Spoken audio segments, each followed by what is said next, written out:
Serious issue हमारे देश के आगे के भविष्य मतलब युवा पीढ़ी के लिए ये चर्चा जो परमिशन दी गई है 193 जो हमारे देश में ड्रग्स एब्यूज को लेकर है, मुझे लगता है पंतप्रधान जी का पहले सभी ने बहुत बहुत दिल से धन्यवाद करना चाहिए, क्योंकि जो प्रोग्रामिंग देश के प्राइम मिनिस्टर के अंतर्गत जो देश में मिनिस्ट्री ऑफ हेल्थ वेलफेयर और मिनिस्ट्री ऑफ सोशल जस्टिस इसके माध्यम से पूरे देश में सेंटर्स के द्वारा जितने भी सेंटर चलाए जा रहे हैं उसके माध्यम से जितना कंट्रोल कर सकें उस पे ड्रग्स पे कंट्रोल लाने की कोशिश कर रहे हैं। पर उसके कहीं इन एंड आउट ये पूरे प्रोग्राम में जो सबसे ज्यादा सहभाग जिनका है आंगनवाड़ी, आशा वर्कर और महिला मंडल और कई एनजीओज जो इसके लिए काम करती हैं कि यंग पीढ़ी जो हमारी इसमें पूरी इन्वॉल्व है उसके लिए उनको किस तरीके से ये ड्रग्स एडिक्ट से बाहर निकाला जाए उसके ऊपर जो काम करिए। विशेष करके सर अगर वक्त रहते इसको कंट्रोल नहीं किया जाए तो उसके परिणाम घातक हैं। हमारे देश के एनडीपीसी एक्ट 1985 ड्रग्स संबंधित कायदे के कलम 37 द्वारा लिए गए बेल के प्रावधान के और कठोर करना की जरूरत है और कलम 20, 25, 22, 29 के अंतर्गत दिए गए शिक्षा और कठोर करना की आवश्यकता है। सर जिस क्षेत्र से मैं एमपी हूँ, जहाँ से मैं रिप्रेजेंट करती हूँ, आजकल की युवा पीढ़ी मुंबई जैसे शहर में जहाँ हम बचपन जहाँ जन्म हुआ वहाँ पे शहरों में अगर देखते हैं तो कॉलेज स्कूल्स के बाहर और हमारे जैसे शहर में जो बहुत छोटा टाउन है अमरावती, वहाँ पर एमडी के केसेस इतने बड़े लार्ज स्केल पे चल रहा है। महाराष्ट्र में मुंबई में जहाँ पे पार्टीज होती हैं, सर मेरे पास पूरा डाटा है ये वाला, अगर आप दिखाएंगे इसमें अलग अलग किस्म के ड्रग्स मेरे कई भाइयों ने इसके नाम लिए हैं। नाम लेते हुए भी as a parent, as a लोक प्रतिनिधि देश की अपने क्षेत्र को रिप्रेजेंट करते हुए दे आंख के कांटे खड़े हो जाते हैं कि ये सब ड्रग्स अगर हमारे देश की पीढ़ी को बर्बाद करते हैं। सभी ने पॉलिटिकल भाषण दिए हैं। सर एक महिला होने के नाते मैं चाहती हूँ, हम चाहते हैं, हम लोगों को चाहना चाहिए ये चीजें कि इस चीज पे रोक कैसी लगेगी, हम मिलकर कैसे काम करेंगे, हम अपनी क्षेत्र की जवाबदारी कैसे लेंगे, हम लोग इस पे कैसे काम कर सकते हैं। ये पार्टी ने करना चाहिए या वो पार्टी ने करना चाहिए, इसके लिए ये हाउस नहीं है सर। हमारे देश की पीड़ित, हमारे देश के जवान, हमारे देश के बच्चे, उन्हें इस चीज से कैसे बचाया जाए उस पे काम करना चाहिए। मेरे एक कलीग भाई ने बताया कि अमित शाह जी जहां पर भी उनका नाम आए तो वो काफी है, नाम में ही दम है, नाम ही काफी है। जहां पर भी जो सब्जेक्ट पे वो बात करेंगे, जो सब्जेक्ट वो हाउस में लेके आते हैं उस पे पूरी ईमानदारी से देश के लोगों का काम करने का काम हमारे अमित शाह जी गृह मंत्री इस देश के काम कर रहे हैं। पर मेरा पीड़ा है कि अगर मैं पंजाब की गल करांगी, sir I talk in Punjabi because I basically born brought up in Mumbai, worked in South and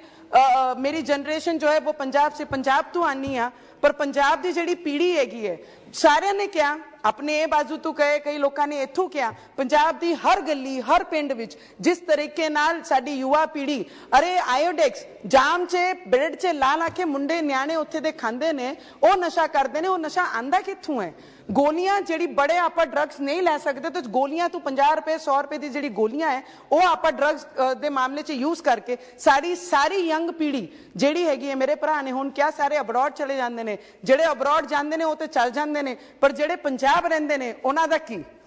कोई भी ऐसी फैमिली हर दूजा घर पंजाब विच यह जिहा एक भी न्याणा छुटिया नहीं है जो ड्रग्स एडिक्ट नहीं है। सर मेरी एक रिक्वेस्ट मेरे होम मिनिस्टर जी नूं रहेगी कि सारिਆਂ ने वक्री वक्री पॉलिटिक्स करते हुए सारियां चीज़ां चखियां ने, पर पाकिस्तान बॉर्डर तो लग्या हुआ साडा पंजाब है। पहले जिहड़ी 5 दरियावां की कहानी पंजाब हुई करती सी, जिहड़ी सुंदर ब्यूटीफुल, जिहड़ी सारे लोग ओदी चर्चा करते से कि एग्रीकल्चर से सारिਆਂ तो बड़े, अज उड़दा पंजाब किवें बन गया, किहदे राज्य च बना, राज्य सरकारां ने की कीता, न्याणिਆਂ दी भविष्य नाल किवें खेलिया, घर तक पिंड तक ये ड्रग्स पहुंचे किवें, इहदे उत्ते रोक लगानी बहुत जरूरी है। और पाकिस्तान तो जिहड़ा भी ड्रग्स साडे देश विच पंजाब विच आ रहा, साडे न्याणिਆਂ नूं सेव कर लो, साडे न्याणिਆਂ नूं पंजाब ते बचाओ। जिवें महाराष्ट्र विच आज महाराष्ट्र में भी जिस तरीके से पंजाब में है सर, उसी तरीके से महाराष्ट्र में, तेलंगाना में, आंध्रा में, राजस्थान में इस तरीके की जो एक्सपोर्ट की जा रही है, यहां तक पहुंची जा रही है, बड़ी बड़ी पार्टीज कर रहे हैं। इसी में सिर्फ बड़े नाम्स नहीं है, बड़े नाम बाहर आते हैं, पर जो गांव में, खेड़ों में, छोटे शहरों में रहते हैं वो परिवारों का क्या, जब उनके ऊपर अत्याचार करते हैं ड्रग्स के नशे में, जिनको होश नहीं रहता है, रोड पे सो जाते हैं, रोड समझता नहीं है, ऐसे बच्चों को बचाना बहुत जरूरी है सर। उसके लिए हम लोगों को कार्रवाई करनी चाहिए। अगर आपने डाटा, हमने देखा जो डाटा मेरे हाथ में देश का 30%, 25% हमारा जो नंबर्स हैं, अगर इतना बड़ा परसेंटेज में अगर ड्रग्स एडिट होता है तो हमारा भविष्य इस देश का कौन से मोड़ पे जा रहा है? उसको कम करने के लिए हम लोगों को सभी को मिलकर, no politics, no party, no leaders, हम सब ने वर्कर बनकर ड्रग्स एक्यूज को, ड्रग्स को बंद करने के लिए किस तरीके से काम कर सकते हैं, उस पे हम लोगों ने। Sir, it is very important sir. Maharashtra में अभी मेरे एक भाई ने यूपी से, उत्तर प्रदेश से लीडर है, I don't want to take anybody's name sir, पर मुझे दुख होता है कि सुशांत सिंह राजपूत जिस तरीके से उन्होंने सुसाइड की, उसके पीछे के कारण आज तक हमारे महाराष्ट्र की जनता को और देश की जनता को पता नहीं लगा। सीबीआई ने जो इंक्वायरी लगाई थी महाविकास अघाड़ी में, उन्होंने उस पर क्यों कार्रवाई नहीं की, उसका रीजन क्या था, अभी तक हमें पता नहीं लगा। सर, मैं आपको एक एक्सपीरियंस मेरा बताती हूँ। Hanuman Chalisa,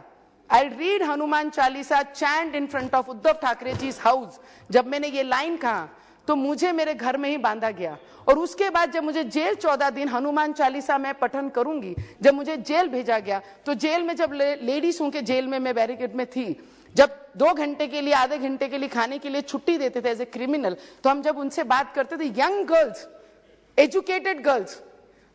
belongs to very good family, जब उनसे बात करते थे हम कि आप ये क्यों करते हैं, कई तो शौक के कारण करते हैं, डिस्ट्रीब्यूशन करते हैं, मैं बोली आप पैसे कितने कमाते हो, दिन में 50,000, 40,000 रुपया, ये रकम उन्होंने उस जेल में उन लड़कियों को, जब हम ब्रेन वॉश उनका करते थे कि this is not good, you are educated, आप पढ़े लिखे हो, आप अच्छा काम कर सकते हो, तब बोलते हैं, तब उनको कोई दूसरी राह नहीं दिखाई जाती। ऐसे बच्चों को भी जेल से निकाल के उनका भविष्य सुरक्षित करना भी हमारी कहीं ना कहीं जवाबदारी है, क्योंकि वो अनुभव मैंने खुद लिया है। 14 दिन जब मैं वहां थी तो 19 years, 20 years, 24 years, 25 years, this young beautiful educated, जब उनके साथ बात करके जब पता लगा कि वो ड्रग्स एडिक्ट है और ड्रग्स बेचने का काम करते, तब दुख होता है कि इनके हाथ तक वो ड्रग्स पहुंचता कैसे है। तो मैं सिर्फ आपसे इतनी विनती करूंगी सर,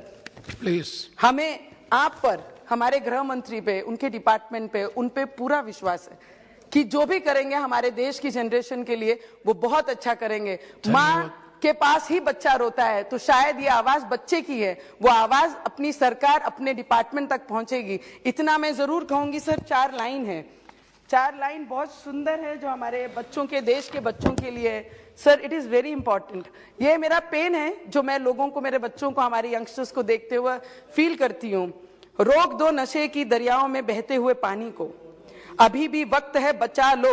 देश के यंग बच्चों को। इतनी विनती मेरे अपने मंत्री से, हमारे गृह मंत्री से और इस पार्लियामेंट के जितने भी मेंबर हैं सभी से करूंगी, हम सब एक हैं और हमारे भविष्य के लिए हम सबको लड़ना चाहिए। Thank you so much sir. धन्यवाद, धन्यवाद। श्री रामकृपाल यादव जी। सर, मैं आपके प्रति आभार व्यक्त करता हूं कि